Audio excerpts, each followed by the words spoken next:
ભરૂચ જિલ્લામાં 100% મતદાનના સંકલ્પ સાથે 12,000 થી વધુ મતદારો પોસ્ટલ બેલેટ સાથે મીડિયા કર્મીઓએ પણ પોસ્ટલ બેલેટ કર્યું હતું। ये जो वोट है ना, ये कागज का टुकड़ा नहीं है कि डब्बे में डाला और चल दिए। ये वोट तुम्हारे परिवार, तुम्हारे देश, उसकी उन्नति की पर्ची है। ये तो दो धारी तलवार है जो दोनों तरफ से काटती है। ठीक जगह पड़े तो देश खुशहाल और गलत जगह पड़े तो देश का सत्यानाश। ભરૂચ જિલ્લામાં લોકશાહીના મહાપર્વ ચૂંટણીમાં હાલ વિવિધ પક્ષના ઉમેદવારો મતદારોને રીઝવવા માટે પ્રચાર પ્રસાર કરી રહ્યા છે અને 7મી મેના રોજ લોકસભાની ચૂંટણી માટે બૂથ ઉપર મતદાન પ્રક્રિયા થનાર છે અને આ મતદાન પ્રક્રિયામાં ચૂંટણી અધિકારીઓ, વિવિધ ગ્રામ પંચાયતના તલાટીઓ, હોમગાર્ડ જવાનો, જીઆરડી જવાનો, પોલીસ જવાનો, એસપી, ડીવાયએસપી અધિકારીઓ અને કર્મચારીઓ સહિત મીડિયા કર્મીઓ પણ ખડે પગે પોતાની ફરજ અદા કરતા હોય છે અને તેઓ મહાપર્વમાં પોતાની ફરજ સાથે મતદાનથી વંચિત ન રહી જાય તે માટે ભરૂચ જિલ્લા ચૂંટણી વિભાગ દ્વારા બેલેટ પેપરથી 7 વિધાનસભાના બૂથ ઉપર મતદાન કરવામાં આવી રહ્યું છે અને આજે મીડિયા કર્મીઓએ પણ પોતાના મતાધિકારનો ઉપયોગ કરી મતદાન કરી સૌ પ્રથમવાર મીડિયા કર્મીઓને બેલેટ પેપરથી મતદાન કરવાનો મોકો મળતા ચૂંટણી અધિકારીઓનો પણ આભાર વ્યક્ત કરાઈ રહ્યો છે। મારું નામ સંધ્યા માછી છે અને હું એક પત્રકાર છું। આજે મતદાન માટે અહીંયા પત્રકારોને બોલાવવામાં આવ્યા હતા અને બેલેટ પેપરથી કરવામાં આવ્યું હતું। એ ખૂબ જ આવકારદાયક છે। જે આપણે મશીન દ્વારા કરીએ છીએ, ઈવીએમ મશીન દ્વારા, તેના કરતાં બેલેટ પેપર દ્વારા કરો તે ખૂબ જ સારું છે અને આપણો જે મતનો અધિકાર છે તે આપણે સારી રીતે કરી શકીએ છીએ કે આપણે કોને મત આપવો તે આપણે પણ કરી શકીએ છીએ અને જિલ્લા વહીવટી તંત્રનો પણ હું આભાર માનું છું કે તેઓએ આ બેલેટ પેપર દ્વારા અમને મતનો અધિકાર આપ્યો। ભરૂચ જિલ્લામાં લોકસભાની ચૂંટણી માટે ફરજ ઉપર રહેનારા કર્મીઓ માટે 5મી મે સુધી બેલેટ પેપરથી મતદાન કરી શકે તેવા પ્રયાસો કરવામાં આવ્યા છે અને 7મી મેના રોજ જે અધિકારીઓ અને કર્મચારીઓ ફરજ ઉપર રહેનાર છે તેવા તમામ અધિકારીઓ અને કર્મચારીઓ પોતાના સમય મુજબ આવી બેલેટ પેપરથી મતદાન કરી મતાધિકારનો ઉપયોગ કરવામાં આવી રહ્યો છે અને ચૂંટણી મતદાન મથક ઉપર હાજર ઇન્ચાર્જ બૂથ અધિકારીએ પણ સંપૂર્ણ માહિતી આપી હતી।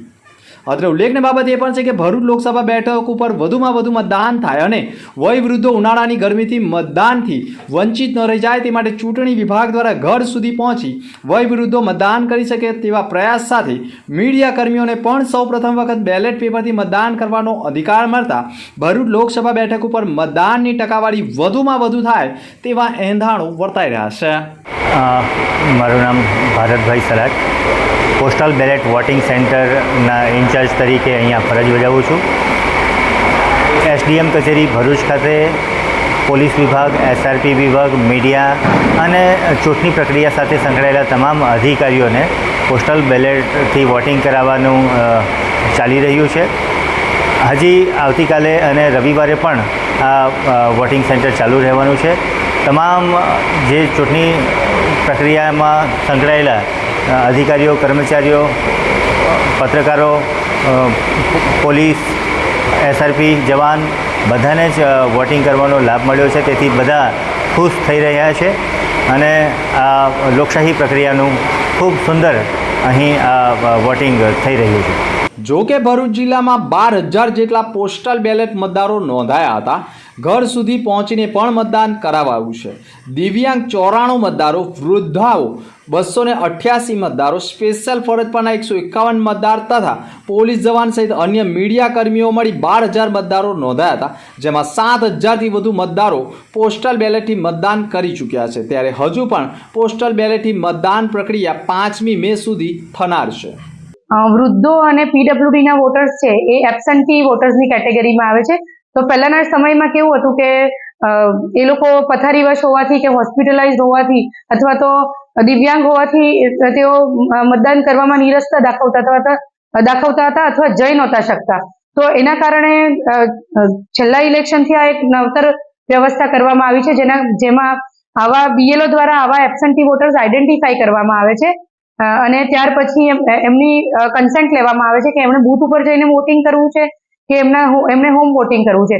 તો જે એમાંથી હોમ વોટિંગ ચોઇસ કરશે એમને એઆરઓ દ્વારા એમની આખી ટીમ બનાવવામાં આવશે, જેમાં માઇક્રો ઓબ્ઝર્વરથી લઈને વિડીયોગ્રાફરથી લઈને આખી પોલિંગ ટીમ એમના ઘરે જશે અને ઘરે ઘરે જઈને એમને વોટિંગ કરાવશે। તો આવા હોમ વોટિંગ વાળા જે પર્સન વિથ ડિસેબિલિટી છે એવા આપણા 94 વોટર્સ હતા જેમણે સંમતિ આપી હતી અને એમાંથી 89 ને વોટિંગ કરાવ્યું છે આપણે. વૃદ્ધો જે હતા એ 288 હતા, જેમાંથી 264 નું વોટિંગ કરાવ્યું. અને જે એસેન્શિયલ સર્વિસીસની કેટેગરીમાં હતા, જે આપણે ગઈકાલથી જ ચાલુ કર્યું છે, એવા 151 જણા હતા અને એમાંથી 25 નું વોટિંગ થયું છે અને હજી આવતીકાલ સુધી એમનું વોટિંગ થશે.